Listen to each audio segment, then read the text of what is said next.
3 अगस्त 2024 शनिवार,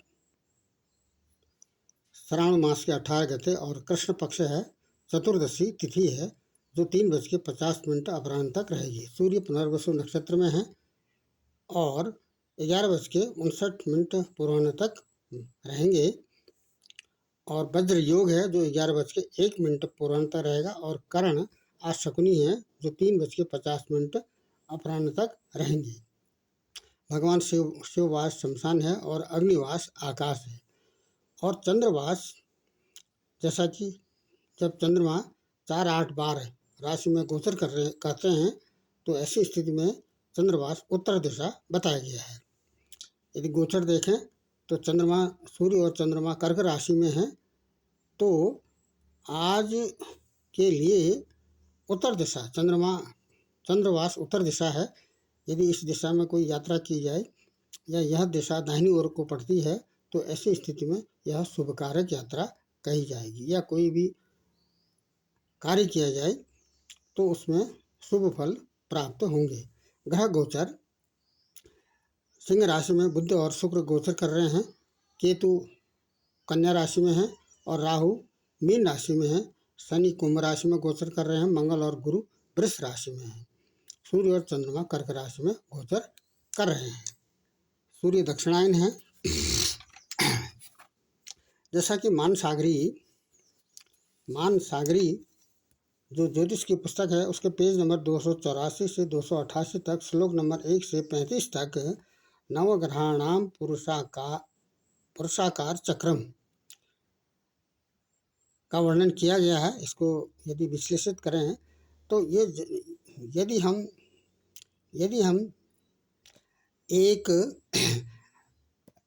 किसी भी ग्रह को यदि हम पुरुष आकार माने सर है, मस्तिष्क है, कंठ है या बाहु है या पेट है या छाती है, हृदय है, जंघा और पैर, इससे दिखाएं और जन्म के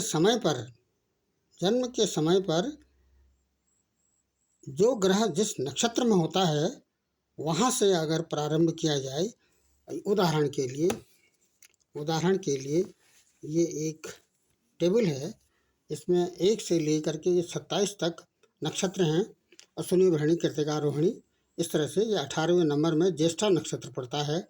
सूर्य जन्म के समय पर सूर्य ज्येष्ठा नक्षत्र में है तो इसका प्रारंभ 18 से ही होगा। तो 3 नक्षत्र 18, 19, 20 ये जो 3 नक्षत्र हैं ये मस्तिष्क में आएंगे और 3 नक्षत्र मुख में आएंगे, 22, 23 और 24।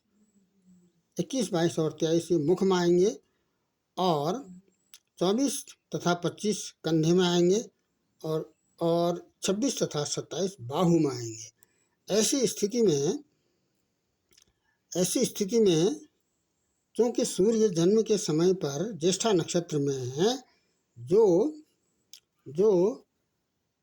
ये पुरुषाकार यदि इनकी स्थिति दिखाई जाती है तो क्योंकि जन्म के समय पर उत्तरा भाद्रपद नक्षत्र आता है 26वें नंबर में, तो ऐसी स्थिति में इस जातक को की जो आयु है वो 70 वर्ष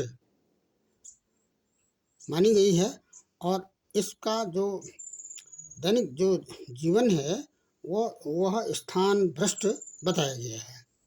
इसी प्रकार से चंद्रमा से भी अगर हम प्रारंभ करें तो चंद्रमा का प्रारंभ क्योंकि जन्म के समय पर शुक्ल पक्ष की अष्टमी पड़ती है, इससे पहले जो पूर्णिमा पड़ेगी वहाँ से नक्षत्रों को प्रारंभ करते हुए शारीरिक ये जो पुरुषाकार आकृति है, यहाँ पर यदि नक्षत्रों को स्थापित किया जाता है तो ये कृत्तिका पूर्णिमा, चंद्रमा पूर्णिमा की गणना चंद्रमा जिस नक्षत्र में है जन्म के समय पर वहाँ से न करके उससे पहले आने वाली जो पूर्णिमा है, क्योंकि ये कृत्तिका में पड़ता है तो यहाँ से शारीरिक अंग हैं उनको दिखाते हुए यहाँ पर उत्तरा भाद्रपद नक्षत्र पैर में पड़ता है। तो ऐसी स्थिति में यह कल्याणकारी नहीं है।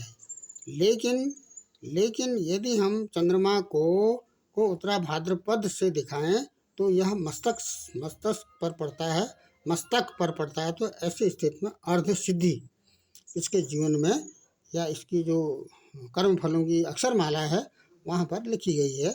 यह जन्म पत्रिका स्पष्ट रूप से प्रकट करती है।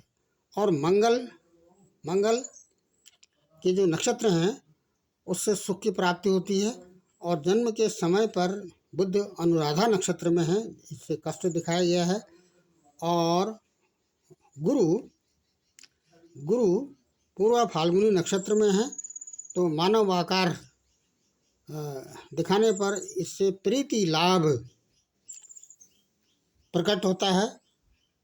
और शुक्र से शत्रु भय और शनि से हानि तथा राहु से धन हानि और केतु से सुख की प्राप्ति इस जन्म पत्रिका में प्रकट होती है। इस कहने का मतलब ये है कि जन्म पत्रिका ललाट पट्टे लिखिता विधाता षष्ठी दिने या अक्षर मालिका च ताम जन्मपत्री प्रकटिंग विधते दीपो यथा वस्तु घनांधकारे। इस श्लोक को विश्लेषित करने का क्रम चल रहा है। तो ऐसी स्थिति में जन्म के समय पर जो ग्रह जिस नक्षत्र में हैं वहाँ से गणना प्रारंभ करते हैं। और शरीर एक मानव आकार देते हुए इन नक्षत्रों को मुख, पैर, मस्तक, इस तरह से यदि हम इसको स्थापित करते हैं तो यह जन्म पत्रिका इस प्रकार के फल भावों को प्रकट करती है।